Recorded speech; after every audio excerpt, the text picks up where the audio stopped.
Every time I walk up these stairs, I can hear the great Bill Kutschke broadcasting a Lumber Kings game. Well, we often wonder how much tension and pressure the old ticker can stand. But brother, this junior playoff hockey has got to be the best. 1 minute and 30 seconds left in the game. This great old rink has so much history. Opened November 14th, 1951, the Montreal Canadiens versus the Pembroke Senior Lumber Kings. A young Paul Martin, future Prime Minister of Canada, used to hang from the rafters at the Mackay Street Arena. He once said the Giesebrecht brothers were his Maurice Rocket Richard and Gordie Howe. So many championships have been won by this storied franchise. For almost a century, the Pembroke Lumber Kings chased a national championship. It finally happened in 2011 when they won the RBC Cup. Go Kings, go! It's the story of Pembroke's hockey history. So tonight's speaker is one of the most passionate Pembroke Lumber Kings fans in our region. Trained as a broadcast journalist, Jamie had over 13 years of career in radio and television broadcasting before moving to the college in 1999 to become the manager of community and student affairs, a position he currently holds here at the college. After leaving broadcasting as a career, he continued to volunteer with COGECO Community Television.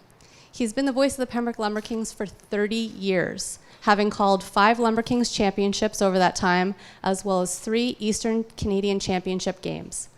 2 years ago, he made the decision to write a book about the Pembroke Lumber Kings, originally planning to write from 1951 to when the Pembroke Memorial Centre opened, until present day. As he dove into his research, he quickly decided the scope of the book he was proposing was too limited. And instead, his new book covers from 1905 to 2018. Fittingly called Go Kings Go, the book covers a century of Pembroke Lumber Kings hockey, covering both the trials and tribulations of the junior and senior Lumber Kings while offering a rich documentary of Pembroke's claim to being Canada's hockey town. Please welcome Jamie Bramburger as he shares with us highlights from his new book and tells us how Pembroke has earned the title of Hockey Town Canada.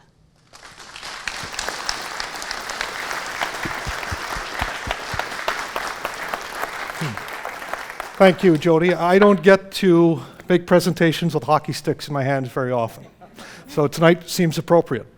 2 things off that introduction. 30 years of calling Lumber Kings games tells me I'm getting older. That's the first thought. The second one I forgot. I am getting older. I'm going to start here tonight. This is a presentation about why I think Pembroke has earned the title of Hockey Town Canada, and I think it'll be fairly clear when I get finished tonight. So let's go to the first slide. This was our start at hockey. December 28th, 1893. We didn't do very well. The Ottawa Amateur Athletic Club pounded us, 13-1. Now you can imagine this game was played in Arnprior. No cars yet. No Trans-Canada Highway. It probably was a 3 or 4 day excursion. Horse and buggy, sleigh. Well, it would have been sleigh, right? Winter. Outdoor ice. We just did not do very well. But here's the interesting connection to this game. One of the players on the Pembroke team was a guy by the name of Lennox Irving. And Lennox Irving ended up being a lawyer. He's from Pembroke.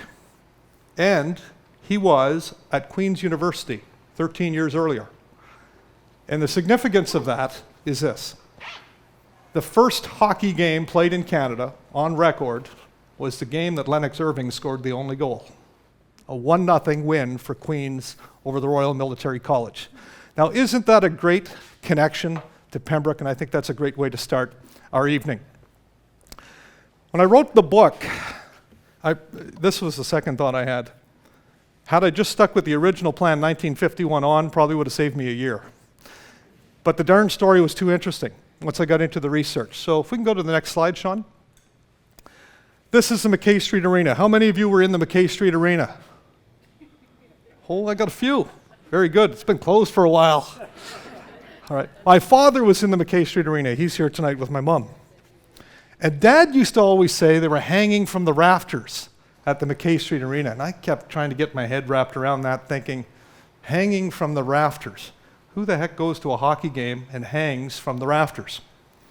Well, During the research, I was at the Champlain Trail Museum, and Sylvia Whitmore, who is here tonight, who is a wonderful aide to the research, showed me the architectural drawings from the Mackay Street Arena. You ever see a kid in a candy store? That was me. I was so excited. Let's go to the next slide. This guy, you might know, one of Canada's prime ministers, Paul Martin. His father grew up in Pembroke, was also a neighbor to Frank Nighbor.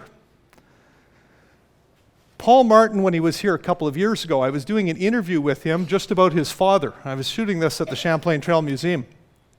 And in that interview, I asked about his childhood and the connection he had to Pembroke. And just off to the side, he said to me, I love the senior Lumber Kings. Gordie Howe, Maurice Rocket Richard, that's what the Giesebrecht brothers were for me. And I remember going to the Mackay Street Arena. And so I kind of put that in the back of my mind. And as I was going through the book, about 3 or 4 months later, I called his office and I said, I'd really like to interview Mr. Martin about what he told me about the Mackay Street Arena. And so I called him. And he called me back the next day. It was great. And the first question I said to him, just tell me a little bit about what you remember from the Mackay Street Arena. And he told me what my dad did. I remember hanging from the rafters.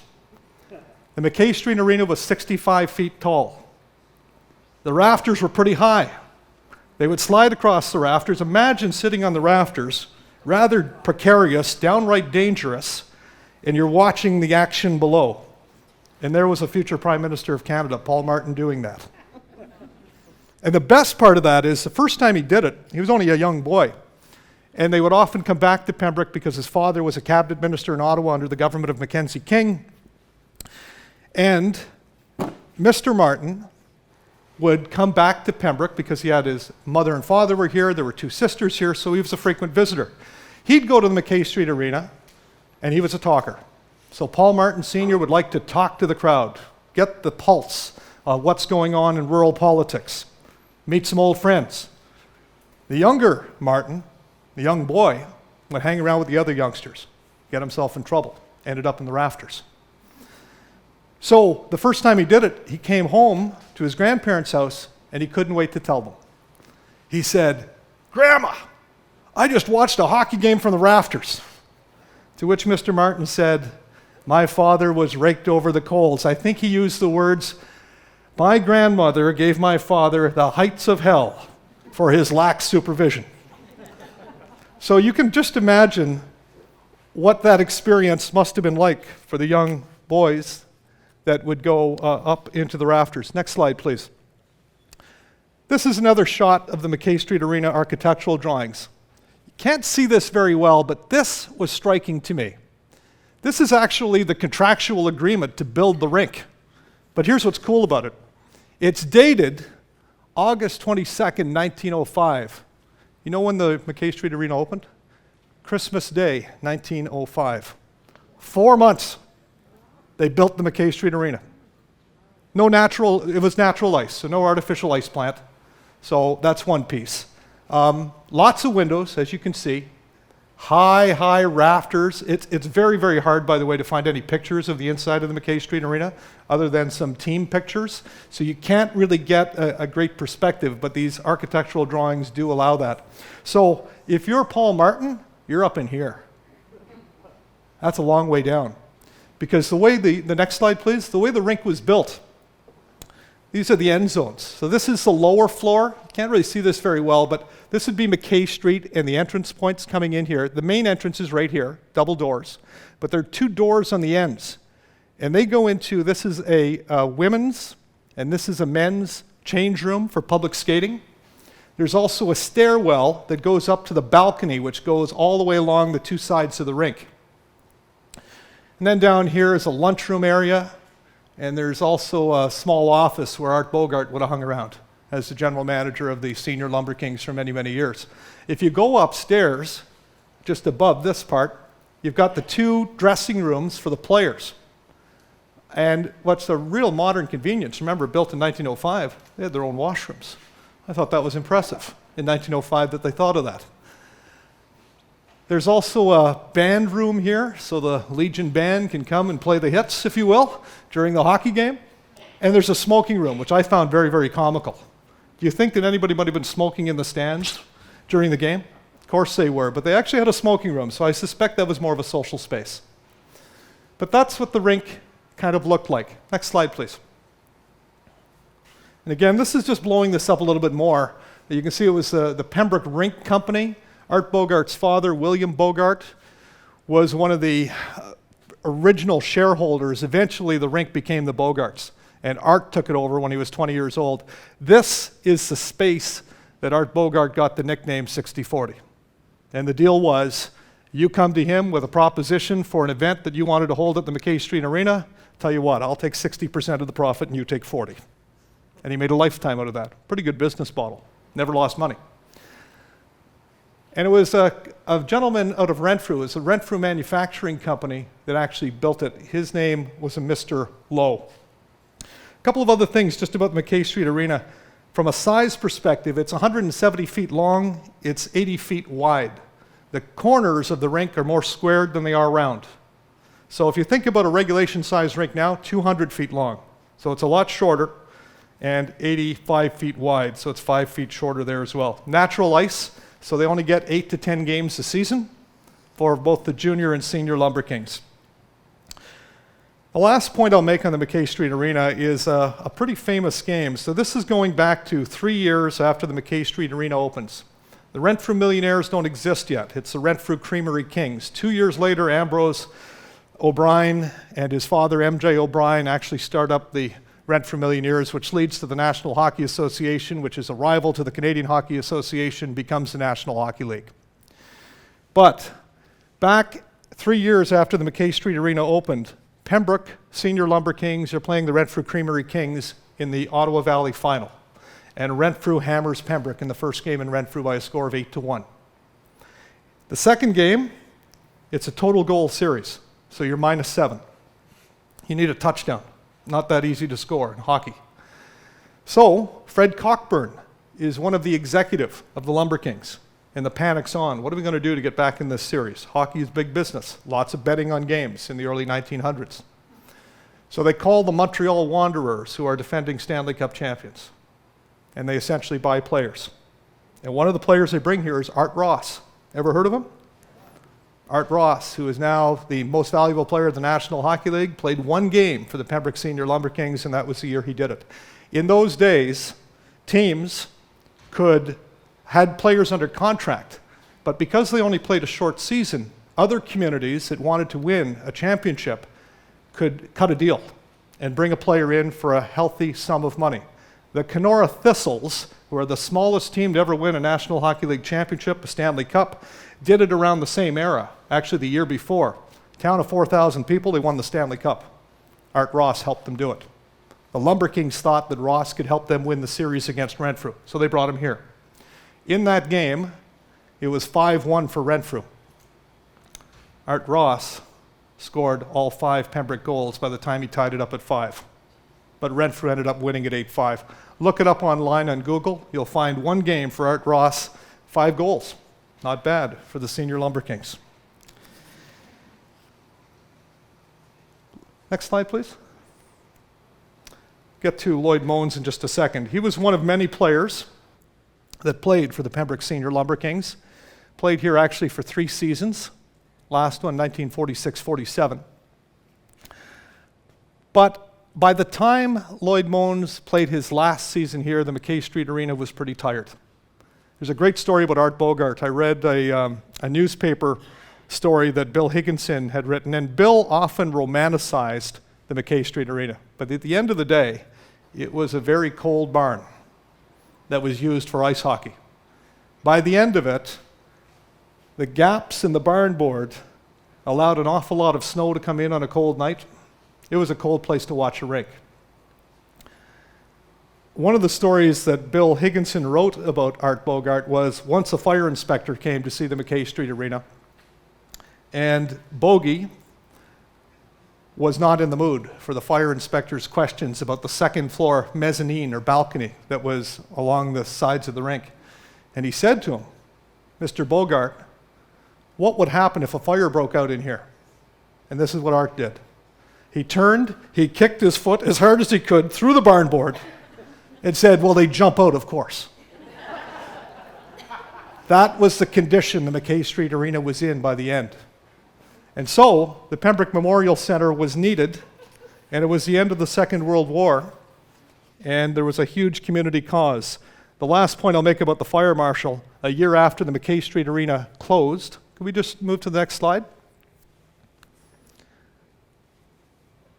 It was actually shut down on orders by the Ontario Fire Marshal's office to be destroyed. But this is an ad. After the team left Mackay Street Arena, Art actually tried to sell it. And he tried to sell it for storage space. And you can see the ad. Look at the local assessment here, $15,000, suitable for small industry or large storage. And there's the measurements of the building. So again, if you think of 100 by 200 feet, remember those dimensions I gave you for the rink? There wasn't a lot of room in there. So they'd put 2,000, 2,500 people in, and they'd all be like this. And on the upper mezzanine, there was only one row of seating, so everybody had to stand. So if you're the guy at the back, you can't see, guess where you go? Rafters, to get a better point of view. It was out of necessity that Paul Martin went to the rafters. Next slide, please. You might know this guy. He'd been hanging around the PMC a long time, but he was also hanging around the Mackay Street Arena as a kid. This is Don Straisman, Mr. 50-50, Saint Cont, I believe he says, as he walks through the PMC, and he's still there. Love the guy. Don Straisman played in the last game ever played in the Mackay Street Arena. Midget hockey game, Pembroke beat Chapeau 5-2. What's neat about that story was it was natural ice. So the season had ended and the ice was melting. So they had to, and this often happened when the Senior Lumber Kings or the Junior Lumber Kings were competing for the Allen Cup or the Memorial Cup, they would move their playoff games to the auditorium in Ottawa, which was the original Ottawa Senators' home, 10,000-seat rink. But this time, the midget final, which Don Straisman was playing for Pembroke, was supposed to be at the auditorium, but the team in Chapeau couldn't come up with the money to pay the ice rental fee to play it in Ottawa. So Bogart called them one night and said, we had a couple of the cold nights, come on down and play your championship game. Pembroke beat Chapeau 5-2, and that is the last game that was ever played in the Mackay Street Arena. It would have been in March of 1951. Next slide. I love this picture. And I love this picture because it was happenstance that we found it. Two of my brothers are here tonight, Trevor and Tony. They can vouch for this story. We went to Buffalo a few years ago. We often do sports weekends. There were 6 of us. There were the 3 older guys and there were 3 younger guys. The younger guys might have led us astray. As we were leaving the Buffalo rink after watching a Sabres game with Pittsburgh, there was a Tensa barrier across the stairwell. Most humans are smart enough to know that if there's a barrier, you're not supposed to cross it. But the young guys decided, well, that seems like the quickest way out of this building, so let's take it. So we did. And when we went out of the stadium after being down several floors, we were high up in the building, we came out, and there was big air conditioning units, compressors, all these things. And we kind of weaved our way out to a street, back street in downtown Buffalo. And as we were walking along that street, trying to find a place that maybe we could have an after-game beverage, somebody says, Frank Nighbor. And that caught my attention, and I turned, I said, what do you mean Frank Nighbor? Over there on the wall. And intuitively I'm thinking, what the heck is a picture of Frank Nighbor doing in Buffalo on an old abandoned warehouse building, brown brick? You just get that sense sometimes that you're meant to be in a place. That was one of those moments. So this is a picture of Frank Nighbor. This is his Pembroke Debaters jersey from probably early 1920s, I'm going to guess. I'll have the date for sure. But that picture is in downtown Buffalo. Now, I started to call the museum. I called the Historical Society of Buffalo. I couldn't get anywhere to try to figure out how that picture got there. I still don't know, but I think it's pretty cool. The only connection that Frank Nighbor has to Buffalo is that he coached a team there after he retired as a player. And you know what I'm really happy about tonight? 2 of Frank's daughters are here. Pauline and Kathy Nighbor came up from Collingwood. Thank you for being here.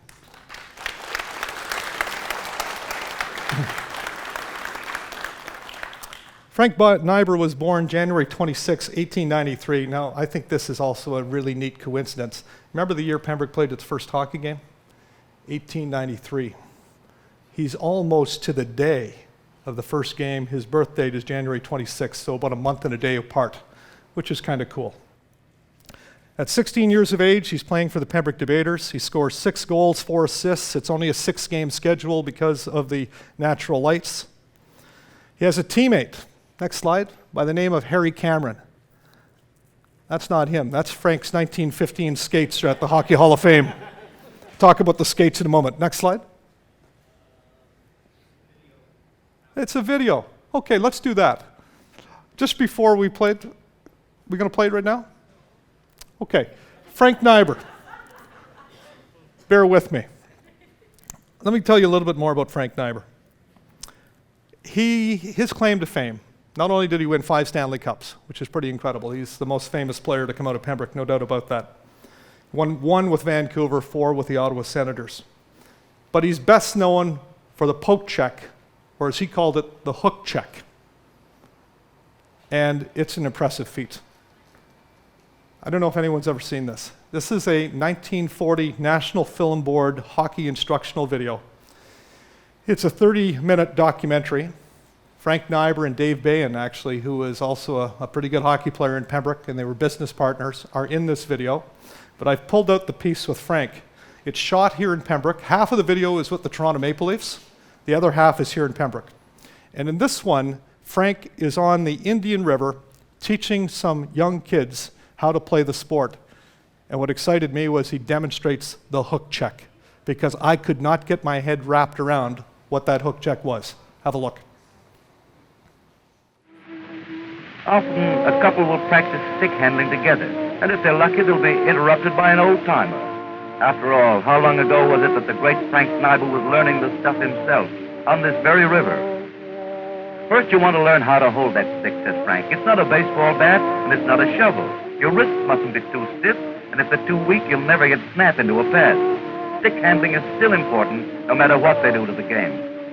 You have to know how to take a pass and how to lay one down. And then Frankie may demonstrate his famous poke check.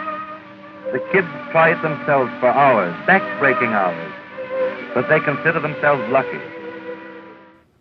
Can you imagine doing that in a hockey game? And he had it down to perfection. And I was reading something that I wrote, and I'm just going to read an excerpt from the book. So just to set that up, Frank Nighbor and Harry Cameron. I think the next slide has a picture of Harry Cameron, Sean. There he is. If Frank Nighbor was silk, never had a major penalty in his entire career, played a long time in the NHL. Harry Cameron was sandpaper. Different players, but they were best friends. Harry is 3 years older, and Harry is the one that gets the attention of hockey teams moving up. So he agrees to an agreement with the Port Arthur Bearcats in Northern Ontario to play senior hockey. He has one condition: I'll go as long as my buddy Frank Nighbor can come with me. And that's how they end up in Northern Ontario. So here's an excerpt from the book.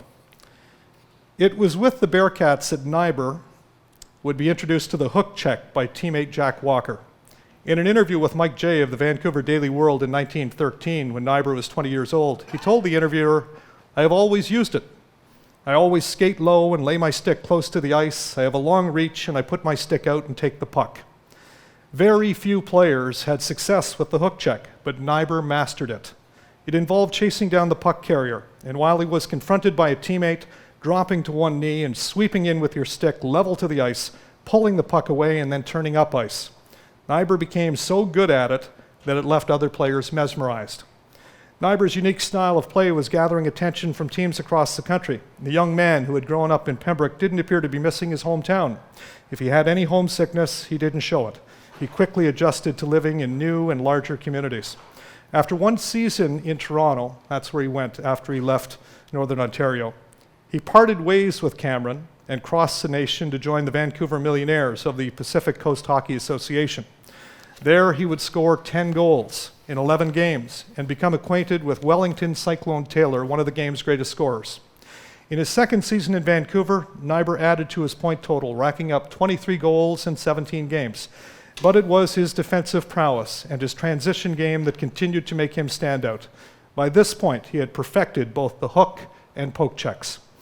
When the Millionaires advanced to face the Ottawa Senators in the 1915 Stanley Cup Final, the Senators had never seen anyone defend like Frank Nighbor.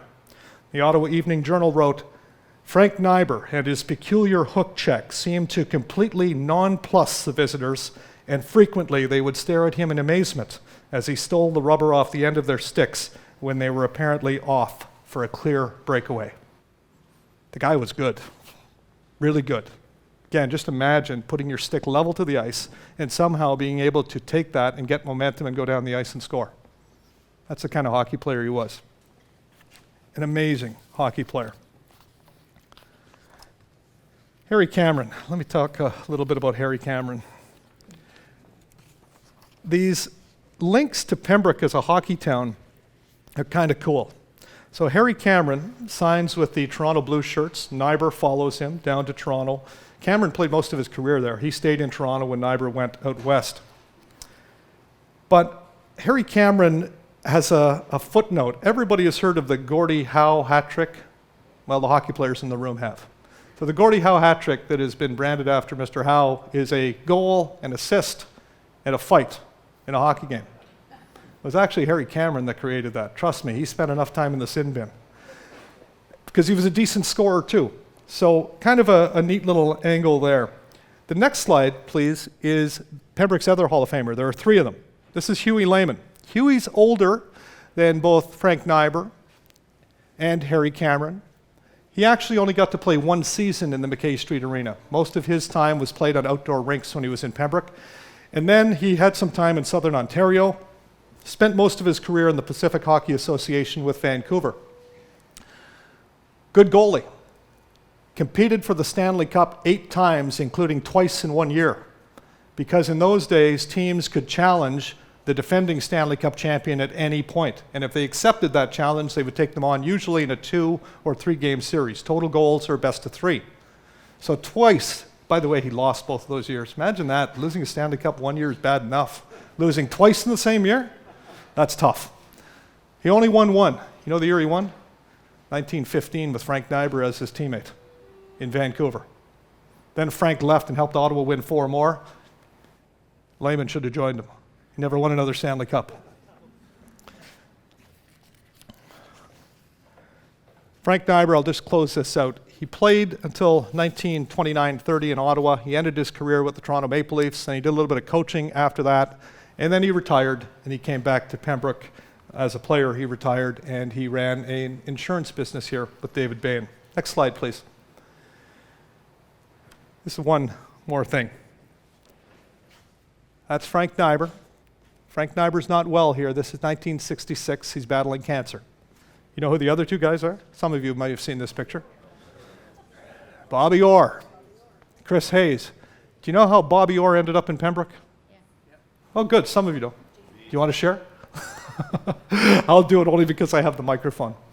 So Chris Hayes is the connection as to why Bobby Orr was in Pembroke and met Frank Nighbor. Chris Hayes was a young guy on the Quebec side playing pond hockey, pretty good hockey player. He's encouraged to try out for the Pembroke Lumber Kings, which he does, makes the team, plays here for a couple of years. Then through Denny Labine, who has a brother Leo Labine, who plays for the Boston Bruins. Chris is actually protected by what they call a C form, which was a contractual agreement to protect your rights by the Toronto Maple Leafs. But in the off season, they want to send those rights to have him play in Quebec. Chris's parents don't like that, so Denny Labine, who is coaching the Lumber Kings, intervenes, contacts Leo Labine, who's playing for the Bruins, and says, hey, we got a kid, pretty good hockey player. You've got a farm team, a junior team in Oshawa. Why don't you check him out? He ends up playing in Oshawa, becomes teammates with Bobby Orr. The Oshawa Generals had a policy. The policy was that every year they would play 2 or 3 exhibition games, and they would play those exhibition games against the communities that their players came from.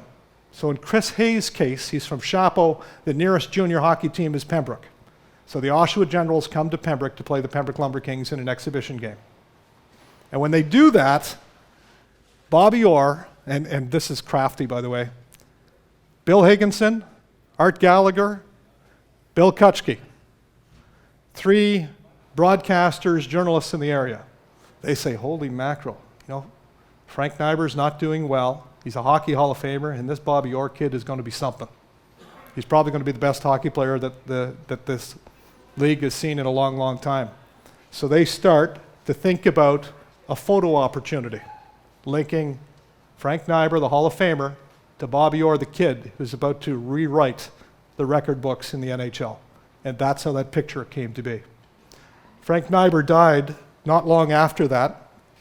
His funeral at St. Columcille's Cathedral in Pembroke was a who's who of hockey. Frank Finnegan was here from the Quebec side, who also played with him with the Ottawa Senators. Frank Selke came here to represent the National Hockey League, former general manager of the Montreal Canadiens. It was a big deal. Next slide. This is the Pembroke Little Lumber Kings, 1935-36. Teams would play district playdowns for what was known as the Citizen's Shield. The Ottawa Citizen would sponsor the trophy that teams won. In those days, junior teams, there was no Centennial Cup. There was no tiering. Junior A, Major Junior A, there was none of that. All junior teams had to compete for the Memorial Cup. That's the challenge when you think of how many hockey teams existed back then and how many communities were fighting for it. This team, and by the way, if you're wondering, that would be Roy Giesebrecht right in the middle. This team competed that season and did extremely well. They blew through their playoffs, winning the Ottawa Valley Championship. Then they blew through the district championship, beating the University of Ottawa to win the Citizen's Shield. That was the first Pembroke junior team that had gone that far, and then advanced into the Memorial Cup playdowns. They went out east, they won a series against Amherst, then they played a Toronto West team, and this picture is taken at Maple Leaf Gardens during that series. They ended up losing two straight. They lost the first game in Ottawa, and then had a 3-1 lead, but couldn't hold on to it in game 2. They lost 4-3, and that was the end of their season. Here's another big hockey supporter, J. Deacon Taylor, very much involved in junior hockey in particular through this era. This team is coached by David Bain, who again was a very, very well known for both hockey and horse racing. That was David Bain's claim to fame here in Pembroke. One other thing that's neat about this, so after this team came back, the town was painted red and white. Art Bogart had hung banners outside Mackay Street Arena to celebrate the accomplishment of this junior team. You have to remember, the juniors were secondary to senior hockey ruled in this era. Just to keep the junior hockey team alive, a lot of business people had to dig into their pockets and put extra money in just to make sure the team continued. So when they came back at Pembroke Collegiate Institute in the auditorium, there was this huge celebration of this team. But this was the neat part. And again, this goes back to why I think Pembroke has earned the title of Hockey Town Canada. Darcy Finn, who is the publisher of the Ottawa Citizen, is speaking at the podium, and he's talking about all of these great Pembroke hockey players over the years. I had never heard this, and maybe some of you have. But he mentions, when he's making this presentation, he's talking about the 3 Hall of Famers. Everybody knew who they were, Hughie, Lehman, Harry Cameron, Frank Nighbor. But then he says, what about the 1928 Canadian Olympic team that won gold, coached by Conn Smythe? There were only 13 players on that team, and 4 of them came from Pembroke. Think about that. They won a gold medal at the 1928 Olympics, and why the heck don't we celebrate them? All right, let's get on it. Let's start a committee. But those 4 players were David Trottier, who's the best known of the bunch. He won a Stanley Cup with the Montreal Wanderers, had a fairly lengthy career in the NHL. The other 3 are Gordon Fraser, Charlie DeLahey, and Grant Gordon. But I think that's a pretty cool piece of history that I think has been lost in time. Next slide, please. Oh my, I love this guy. I never knew him, but I love this guy. In the country home that I grew up in, there were 3 gods. There was the God that you visited at church on Sundays. There was Robert Gordon Orr, Bobby Orr, because my mother thought he walked on water, and transferred that to me because he's my favorite hockey player and I'm still a Boston Bruin fan to this day. And then there was the third god, and that was Bill Kutschke, or Bill K. Bill K can be spelled many ways. In the paper on this day, it was K-A-Y. Usually it was Bill K. I asked some of the family, why did he shorten his name? Probably because nobody could spell or say Kutschke. That was the answer. One of his sons is here today. Still can't spell it, he said.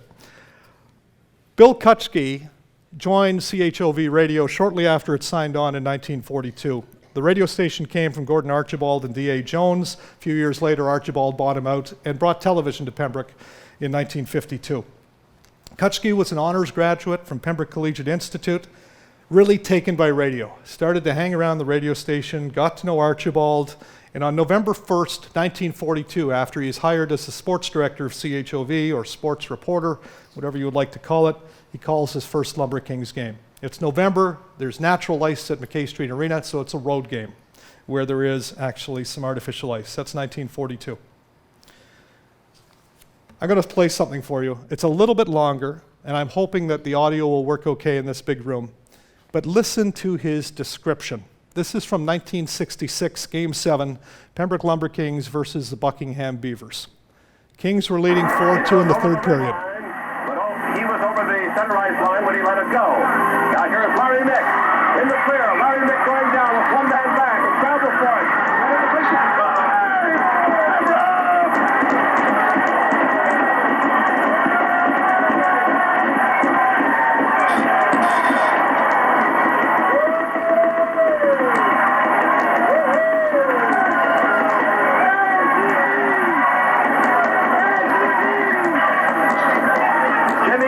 Has just scored to make it 4-2. Larry Mick was in the clear, and I think there would have been a penalty had Larry Mick not got free because he was being hauled down from behind.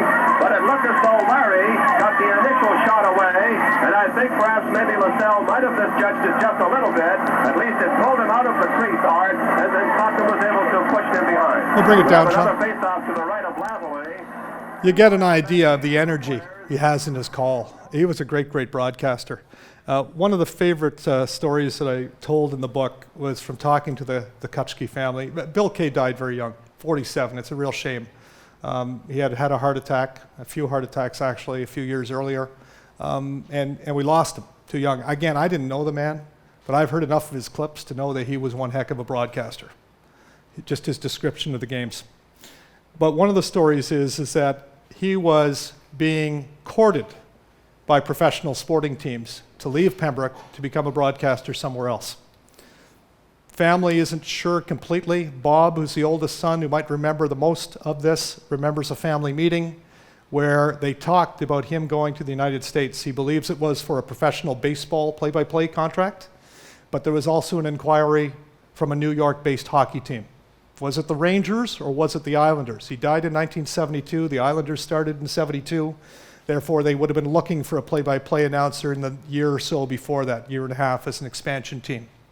It's not out of the realm of possibility. Dan Kelly was calling the Smiths Falls Bears games for CJET at the same time, and he and Kutschke would have known each other quite well because of the repeated back and forth between Smiths Falls and Pembroke for junior and senior hockey. I think Kutschke would have made it. I think he was that good. And remember, at that era, hockey wasn't exactly that well entrenched in American culture.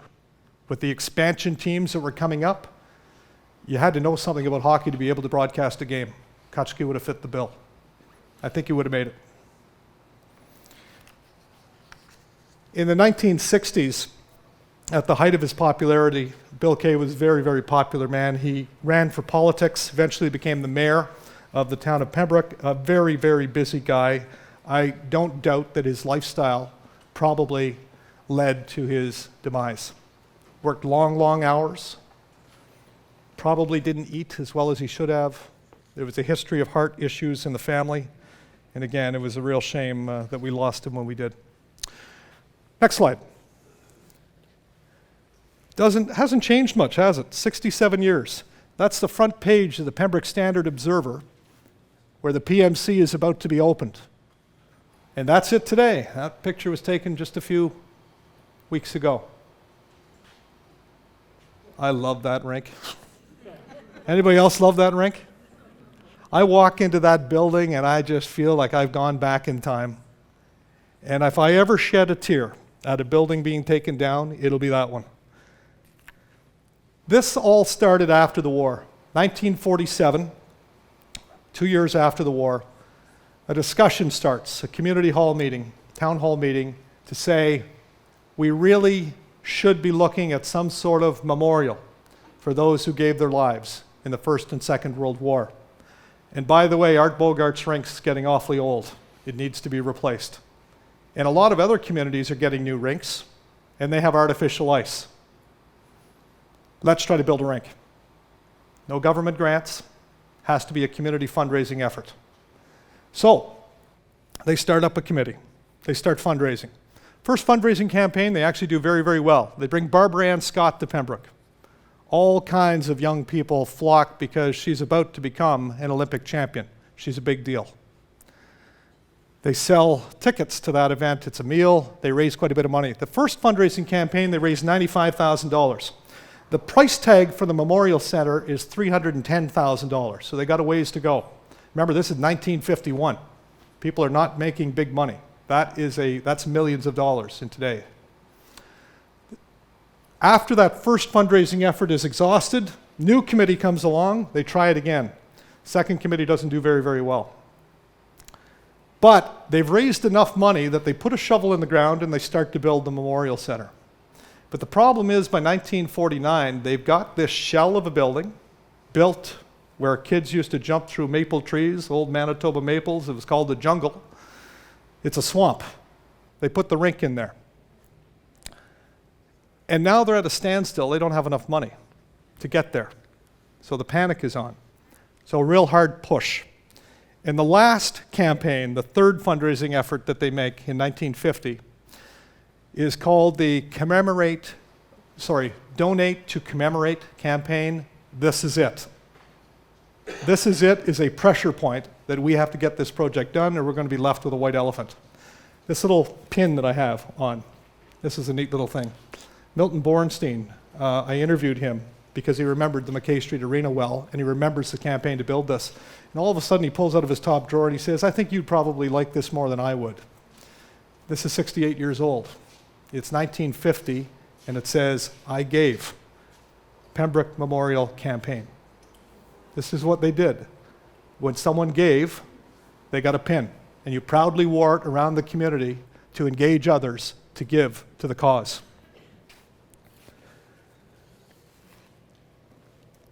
They finally get to a point where they've exhausted the fundraising efforts, and I mean they pulled out all the stops. Clarence Campbell came here from the National Hockey League. Sil Apps from the Toronto Maple Leafs spoke at Pembroke Collegiate Institute with a very, very strong message.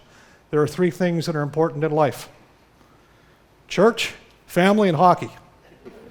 So get out your pocketbooks and support this. And they really played on the war dead. That was a big part of the message. This is a memoriam, and you need to get behind this project. So when they exhausted the fundraising efforts, they had to make a gutsy decision, and that was town hall. And the decision was this: if we don't find more money, we're a small town, we're about 12,000 people, by the way, at that point. If we can't get more money, we're going to have a big empty building because we don't have an ice plant to make ice, we don't have any seats in it, and the dressing rooms aren't done. That's where they were at with the rink. So town council makes the decision. We need another $125,000. We'll debenture it as long as the taxpayers of Pembroke say that's okay. They hold a referendum. Imagine if they would have lost.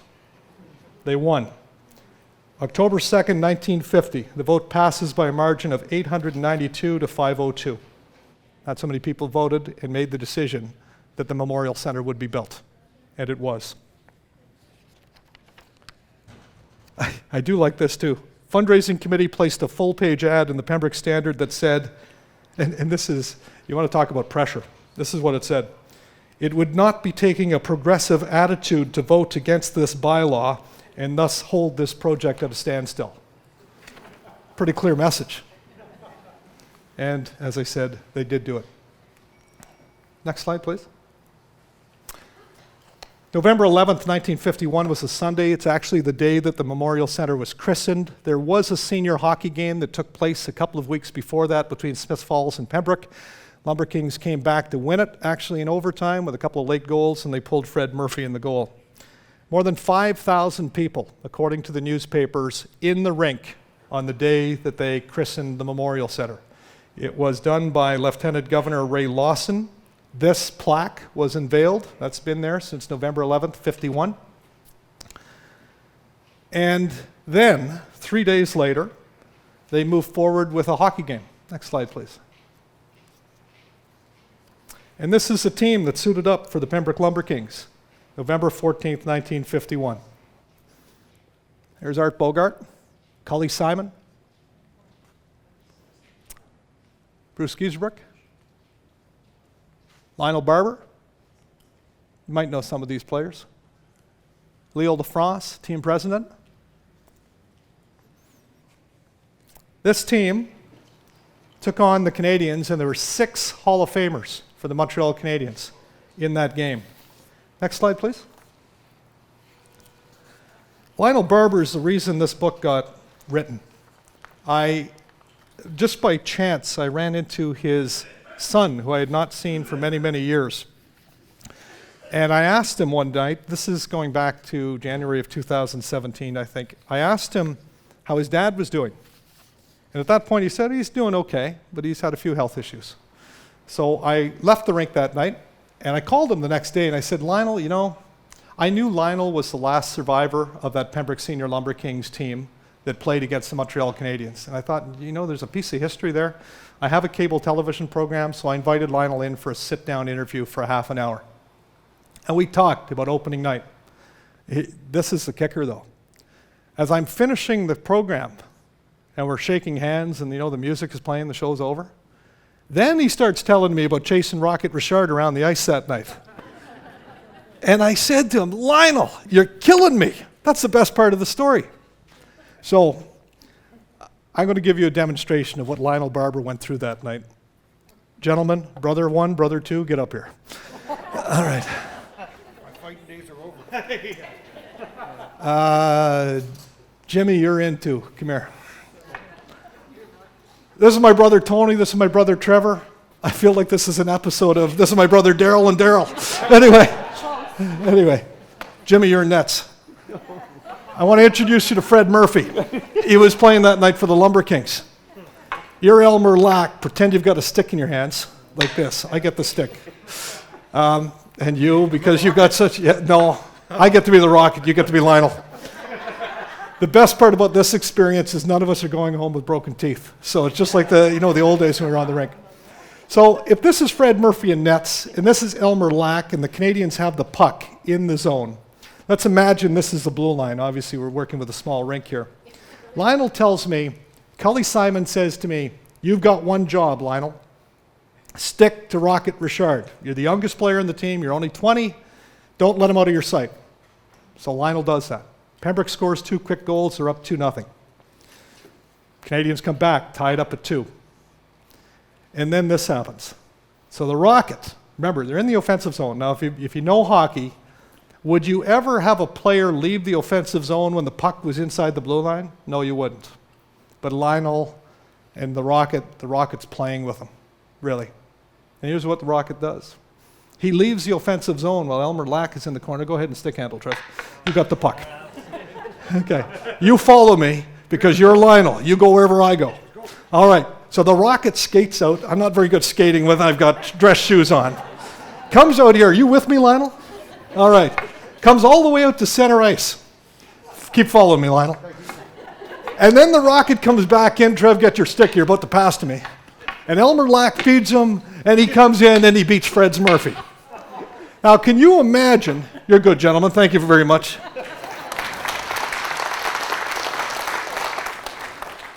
Can you imagine what Lionel Barber is thinking as a 20-year-old kid chasing the greatest goal scorer in that era in National Hockey League history? And he takes them for a fishing expedition out to center ice. and then turns on the Jets. You could just see his eyes glaring as he comes back into the offensive zone, takes the pass from Lack. It's in the back of the net. Montreal ended up winning that game 6-3, but here's another cool little story about that night. The power kept going off. They had issues at the PMC in the first few weeks that the games were being played there. This night, the power went out. Canadians weren't happy. They didn't even want to come up to Pembroke because their season has already started. Usually you play exhibition games at the start. So here we are in November. They're in the regular season. They have to come up here because there's an arrangement between the senior Lumber Kings and the Canadians around exchanging players that get cut by the Habs. But the power keeps going out. The breakers keep tripping. So Barty Ball. Anybody remember Barty Ball? Yeah. Okay, Barty Ball played junior hockey here. I got this story from Art Gallagher. God bless him. Art was a great storyteller. I loved the man. Art tells me years later, he's down in southern Ontario. He's doing a radio broadcast on Chip FM for a Silver Stick team that's down there, and he connects with Morris Snyder. Morris Snyder was the original manager of the Pembroke Memorial Centre after it opened. And they get talking about the good old days, and they talk about opening night 1951. Art's never heard this story. This is some like 50 years later. And Art tells me. And Art says, the SNI, that's what they called Morris Snyder. The SNI tells me over lunch that they knew what the problem was, that they didn't have the parts. So they got Barty Ball, who's just a kid. They gave him a hockey stick, and they paid him $5, and they told him to wedge that stick against the breaker so the lights wouldn't go off. My brother is here, he's in a union, and I suspect the Health and Safety Committee might have been all over them. But isn't that something? I never knew that story, and Art shared that with me, and I thought, well, that really is something. So that's the story of opening night of the PMC and the reason the book got written. Thank you, Lionel. Next slide. This is 1953. Detroit Red Wings, Chicago Blackhawks at the PMC. Terry Sawchuk in nets, Gordie Howe at a goal and an assist. Pretty cool. That's because the Blackhawks held their training camp in Chicago in 1953. This is a picture from the 50th anniversary souvenir. You know, you see this? This is what I remember as a kid, that Export A sign that was up at the end with the big clock. I asked somebody where that's gone, and nobody seems to know. That was a neat little piece of history. There's Terry Sawchuk right there. Pretty cool. Next slide, please. The 1950s are often called the golden era of senior hockey in Pembroke, but they were also very, very difficult financially. Harold Garton wrote two great books called Hockeytown Canada. One of them is really striking, 1955-56 season. I think that was the year. Senior Lumber Kings had a budget of $60,000. They went into the Allen Cup playdowns, and when they were finished up, it was the 51-52 season the first year. When they were finished up, their net profit was $2.65. That was how much was riding on gate sales, ticket prices. And what was happening around this era, Pembroke moved into the Northern Ontario Hockey Association, which was a really competitive league, but paying big salaries in those days, paying them like they were minor league hockey players, which would be professional. And as a result of that, Pembroke's the only team in Eastern Ontario. The other teams, North Bay, Sudbury, Sault Ste. Marie, and Sault, Michigan. Long travel, 60-game regular seasons, hard to make any money. Hard not to lose your shirt. So they were holding a lot of $25 a night fundraisers, really promoting to the community, buy ads in our programs, try to keep senior hockey alive in Pembroke. That's what the 50s were like.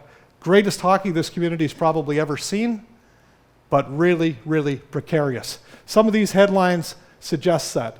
Will have hockey. Commission turns down a hockey offer. This is Wally Lenzer, who bought the team in 57-58 with his brother Wilfred. He saved it for a year, then he's out. By 1963, senior hockey's done. It's no longer affordable, and we're moving on to junior hockey. Next slide, please. That's an example of a program from 1955-56. This was one of the major money makers for the senior hockey teams. They would sell advertising to local businesses. I've read some things in the newspaper that these programs would generate anywhere from $5,000 to $7,000. Now again, remember, you're in the 1950s. Advertising wasn't that expensive, so it's quite a significant contribution. Next slide. Like this picture too.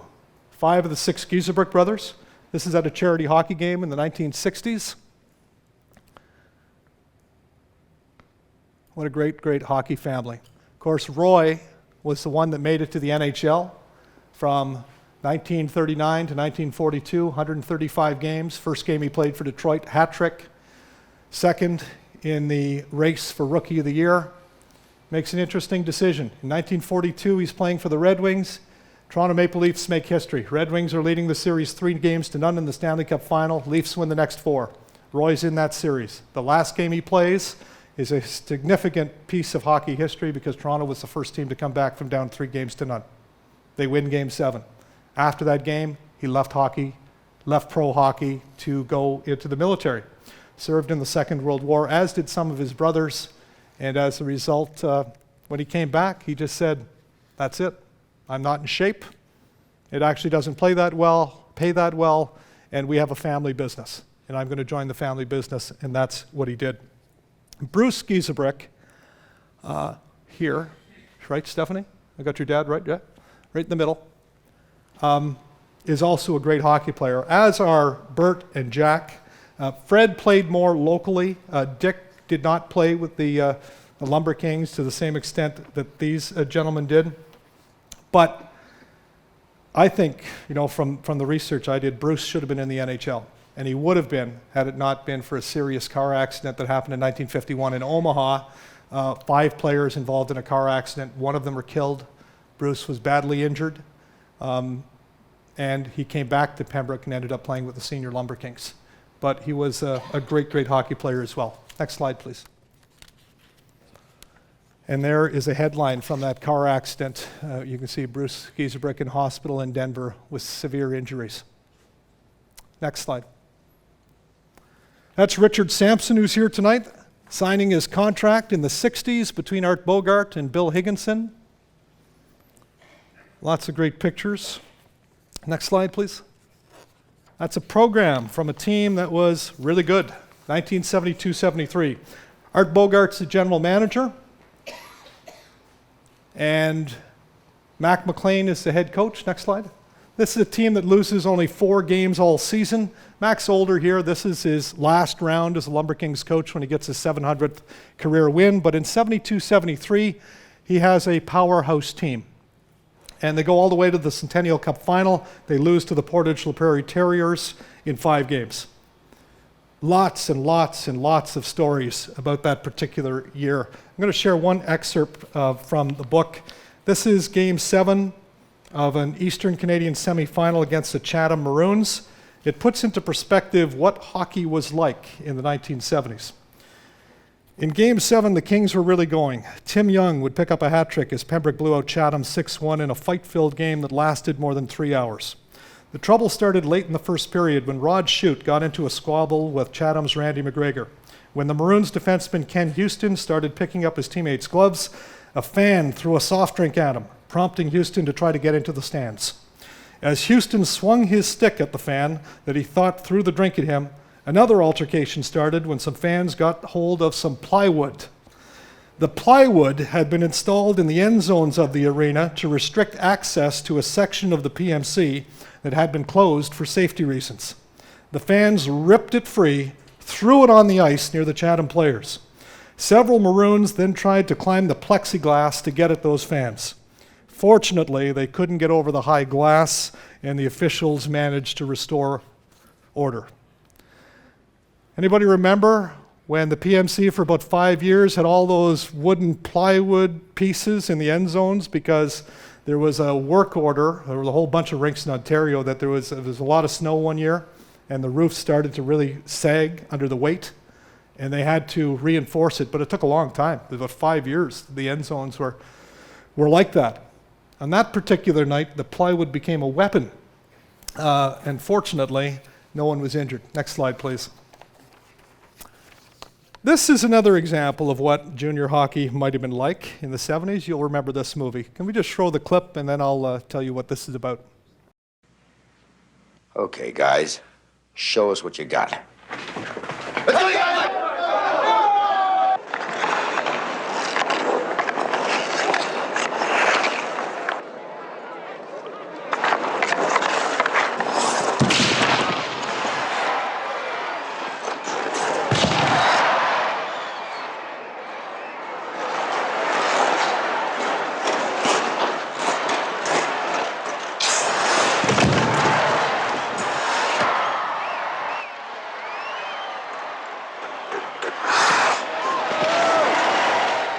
That was Slapshot. Cult movie. We'll get to Brian Murray in a second. The reason I show that to you, because this is kind of a neat little angle too. When the Lumber Kings 72-73 team played the St. Paul Vulcans in Minnesota that year in the Centennial Cup playdowns, Dave Hansen, the guy who took the feet out from underneath the goalie, he's a real hockey player. And remember the Hansen brothers? That movie was actually about three brothers named Carlson that all played on the Johnstown Jets in Pennsylvania. When the movie came along, they changed the name to the Charlestown Chiefs. And the three Carlson brothers, one of them got called up to the Minnesota Fighting Saints of the World Hockey Association. The original plan was for those three brothers to be the stars of the movie. But when one got called up, Dave Hansen, the guy who took the goalie's feet out from him, became the third brother, and they changed the name to the Hansens. So here's the connection to the Lumber Kings. Dave Hansen was playing for the 72-73 St. Paul Vulcans that played the Lumber Kings. And in his book, that book, this was cool. I just bought this book for no reason. And then I read it, and he started talking about this crazy incident that happened in a Centennial Cup playdown series with the Pembroke Lumber Kings. Terry Conroy. Terry Conroy in a game was cut for more than 300 stitches. Skate to the face. Hansen wrote about it. A guy by the name of Buzz Parrish was a player on the other team. It was a fight. I talked to Terry about it. In retrospect, says probably an accident. It was a street fight. The skates came up when he went down, and they caught Terry in the face. There's another part to that story, but I'm not sharing it tonight. But that'll wet your whistle, because it's deeper than that. Next slide, please. Brian Murray. Well, we hired him, then we fired him, and 3 years later he was in the NHL. This is a picture with Warnie Richardson, who takes credit for the firing of Brian Murray, and Rick Young, the Shawville connection. They were all from Shawville. Brian came to the Lumber Kings after the 72-73 season. 73-74 he was here, replacing Mac McLean. Mac went to Sudbury. Year after, Mac came back from Sudbury, went to the Lumber Kings. Brian went to Rockland, and he ended up winning a national championship, a Centennial Cup in 1976. After that season, after 2 years coaching Rockland, tired of the drive from Shawville every day, he was a high school educator at the time, he gets hired here by the Lumber Kings. Problem was, well, it wasn't really a problem. First, he went to a Centennial Cup final and lost all the games here in Western Canada to Prince Albert, 4-0. That was in 1977. 78, he took his team to the Eastern Canadian semifinals. They lost to Guelph. But there was a dispute at the end of the season. Players made some noise about bonuses not being paid, some issues around meals that were being served to them when they were in the playdowns with Guelph. Bottom line is, the players aired their concerns with the media, and it blew up. And Don Simpson, who was the primary owner of the Lumber Kings at the time, didn't like the fact that Brian Murray didn't defend the organization. Instead, he felt that he sided with the players. As a result of that, Brian Murray was fired. Next slide, please. That's the 76-77 team that went to the Centennial Cup final. This is Don Simpson here, one of the owners. Jerry Harrington, one of the owners. Brian here. Next slide. And this picture is taken after Brian Murray's last game coaching the Pembroke Lumber Kings outside the Guelph Memorial Gardens. And there's Brian right there. 2 days later, he was fired. And then he went out west. And after being out west, coaching junior with the Regina Pats, he went to the Hershey Bears. And then the Washington Capitals were floundering as an expansion team. And he started his NHL career with the Caps and had a long, long career as an NHL coach and general manager. Next slide, please. Well, somebody lost a bet. Somebody told me I couldn't put 300 pages into an hour. I'm sorry about that. I'm going to speed this up. Art Bogart on the left, Annie Cochran on the right. After the 78-79 season, there was a dispute between the city and the Lumber Kings around some owed ice rental money, $6,300. Lumber Kings had a practice of playing that bill when the season started. City played hardball with them and said, we want the money earlier. They were also playing hardball, by the way, with Pembroke Minor Hockey at the same time. There was a $5,000 outstanding bill. When the city took that position, there was some question about whether the organization would be able to continue. Art Bogart was on the outside looking in. He had retired by this point. He contacted Ann Cochran, who he knew had been head of the Pembroke Skating Association, and knew that she had some gumption. Terry O'Neill nicknamed her Gentle Annie. It was probably a good name in those days. I won't tell you what Ann's nickname for Terry O'Neill is. It's a family audience. In any event, they formed a partnership, and out of that came the Pembroke Royals. For 1 year, they became the new owners. Next slide. And after 2 really tough years where the team was horrible, they only won 8 games 1 year, 10 the next. These are some of the headlines. Royals in, Kings out. This is leading up. This is a few days before the season starts. Nobody even knows if we're going to have a Pembroke hockey team. So there's lots going on here. Next slide. And then they find this guy. Jim Farelli, who coached with the Sault Ste. Marie Greyhounds, had been out of hockey about 5 years by the time the Lumber Kings hire him. He was brought back to Pembroke to sell cars. Went to Clayton Poirier's Volkswagen outfit, and he was managing there. Art Gallagher is actually responsible for introducing Farelli to Ann Cochran, and to Bogart knew him because he played here 1 year, 57, 58, but they didn't really know that he was available, and it was Gallagher that brought him over to the Lumber Kings. Farelli had a bit of a run. 8 years coaching the team, won 6 championships. Pretty extraordinary record. Next slide. A couple of his guys, a few years later, they might not be at least in playing shape anymore. That's Peter White in the middle, who holds the Central Junior Hockey League record for 226 points in a season. The guy on his right, or his left, my right, is Brian Downey. And Brian Downey scored one of the most memorable goals in Lumber Kings history in a Centennial Cup game in 1988, a 4-3 overtime winner over the Notre Dame Hounds against Curtis Joseph, who was in nets, who had a great NHL career. Next slide. PJ Stock. PJ Stock told me he never had a fight in his life until he came to Pembroke. I said, I don't believe you. He said, I'm telling you. And then he did that once or twice. Not a very big guy, quite small actually, but PJ Stock ended up turning a career out of playing tough hockey. And I'm going to read one excerpt from this. This is from PJ's first fight in the Central Junior League, and it's as a result. Remember Marty St. Louis, pretty good hockey player? He was playing for the Hawkesbury Hawks at the time, smaller guy like PJ. But, where the heck is it? I know I have it here somewhere. PJ was in Hawkesbury one night and decided to take a run at Marty St. Louis. Didn't go over very well. So one of the tough guys on the team decided to challenge him to a fight. And as a result of that, I'm about to tell you this story as soon as I can find it. Yeah, here it is. So this is an excerpt from the book. I took off my cage thinking that is what you had to do. He kept his cage on and beat the snot out of me. The worst part was I got dumped by my girlfriend who was at the game and saw me lose that fight. Back then, there was no cell phones or emails, so you had to write a letter. She never responded to my letters again. He's a funny guy.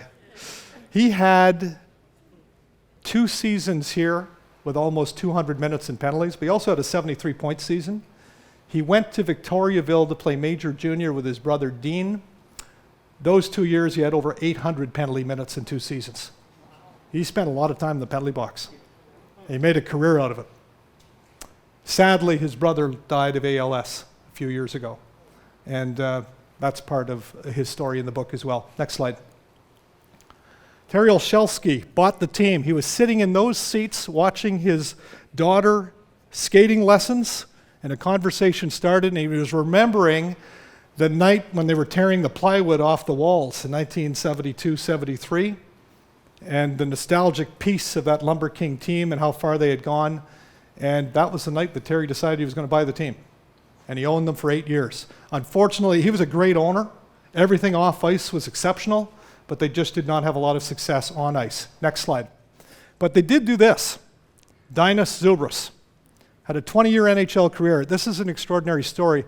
He was a part of a team called Drubska 78, which was a group of players in Ukraine that were all born in 1978. They were being coached by a guy by the name of Ivan Pravilov, who was an elite hockey coach in Ukraine. By the way, he was born in Lithuania. He left home at 11 years old. Lithuania and Ukraine is a long way apart. So he hardly saw his family until he got back to the NHL, and the family immigrated, or got to the NHL, the family immigrated to the States then.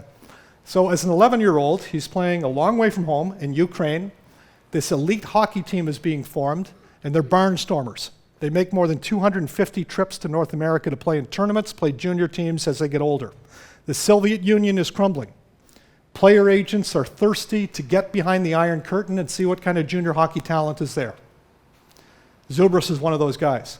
Jay Grossman, well-known NHL player agent, actually finds him in Long Island. He's playing with his teammate, Dmitry Yakishin, who also comes to Pembroke, sees him, signs him on the spot. And then, once Grossman has his rights, he starts looking for junior teams for him to play with. Can't get him into major junior because the major junior rosters are already set. There's some uncertainty about will European players play the brand of hockey that junior players in Canada play, so he starts looking for Tier 2 teams. He has a connection to Kevin Reddy, who was a recreation director in Peterborough, knew Roger Nielsen very well, who ran a hockey school there. Grossman used to go to Nielsen's hockey school, got to know Kevin Reddy. Kevin Reddy, by this point, is the general manager of the Pembroke Lumber Kings.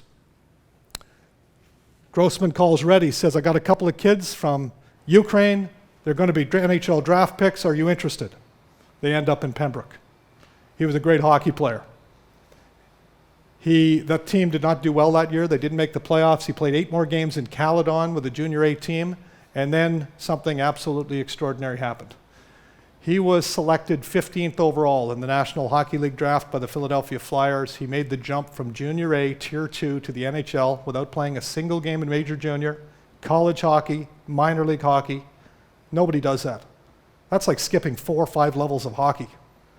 So Pembroke Lumber Kings, Philadelphia Flyers.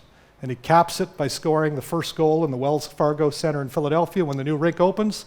The only goal the Flyers scored that night. He's the youngest player in Flyers history. He was 18 years old. Pretty cool story. Came through Pembroke. Next story. Next slide. I'll just say this quick on this one. This is in the book, Hockey Town Canada, great brand for Pembroke. Also led to a legal squabble with the Detroit Red Wings. I'll leave it at that. Next slide. Sheldon Keefe, national champions, 2011, holds now a record, many records actually, fastest coach to win 200 games in the Central Canada Hockey League, formerly known as the CJHL. On his way to the NHL, just won a Calder Cup with the Toronto Marlies. Sheldon turned his life around in Pembroke. He had a background as a young hockey player, minor hockey, playing in the Brampton area, elite hockey player. Played all-star all the way through, rep hockey. Won an Ontario Bantam Championship with the Toronto Nationals. He's coached by a guy by the name of David Frost. He also has a close friend by the name of Mike Jefferson. They're both good hockey players. At 16, they moved to the Quinte Hawks to play in the Metro Junior Hockey League. They, again, very, very good players. They moved from that on to Major Junior. They both end up playing in Barrie, where they win an OHL championship. Keefe leads the league in scoring, and then he gets drafted by the Tampa Bay Lightning. And he gets his rookie season is actually pretty good. But after his rookie season, then he starts to spend a lot more time in the farm system. Mike Jefferson, who changes his name to Mike Danton because he's estranged from his family, is playing with the St. Louis Blues, New Jersey before that, and something pretty terrible happens. Mike Danton tries to hire a hitman to murder someone. As a result of that, he's arrested, he's convicted, he spends several years in prison. At the same time, David Frost, his minor hockey coach, his junior hockey coach, someone who helped him buy the Pembroke Lumber Kings, Ontario Olsheski, is also charged with sexual exploitation after some young women come forward. David Frost is acquitted of all of those charges. But there's enough going on around Sheldon Keefe that his reputation is being put through the ringer. He needs to start over. In 2005, when the NHL lockout is happening, he's playing in the minor leagues. Blows out his knee, MCL injury. Comes back to Pembroke, where he owns this team. Kevin Abrams is coaching. And he decides to help out as an assistant coach. As the season goes on, Kevin is suspended for a game in the playoffs, and Sheldon makes his coaching debut. It's Game 5 of the series against Brockville. The Lumber Kings win it. Kevin then is back on the bench. Sheldon goes back up into the press box and watches. Lumber Kings come back and win that series. That year was 2005-2006. The Lumber Kings had one of the best teams in junior hockey. But unfortunately, they didn't win the championship. They got upset in the semifinals in 7 games. End of the season, Kevin Abrams decides he is leaving the organization. Sheldon has a decision to make. Does he still want to try to be an NHL player and recuperate from the knee injury and get back to the pros? Does he want to hire a coach? Or does he want to take it over on his own?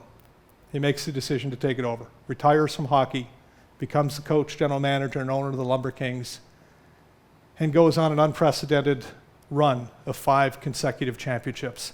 And he punctuates it with this, and I could hug this.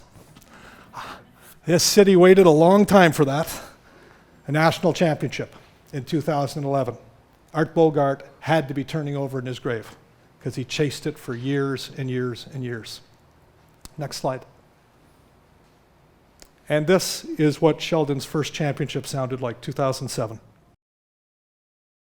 Flipped into Cowie, inside his own end, and again, the crowd rises and starts to cheer. Stand up and cheer, Hockeytown, Canada. The long wait is over. For the first time since 1989, the Pembroke Lumber Kings are champions of the Central Junior Hockey League. They have won the Art Bogart Cup in 2007. Let the celebration begin. Great to see that rink full. I hope Bill Kutschke would have given me a pass. I was maybe more excited than he was that night. I'm going to leave it at that tonight because I've already gone over by 20 minutes. But I will end with this and say, this city has a great hockey history. There's no denying it. It deserves the title of Hockeytown, Canada, and hopefully this is just the beginning. Hopefully we'll have another century of Lumber Kings hockey. Thank you.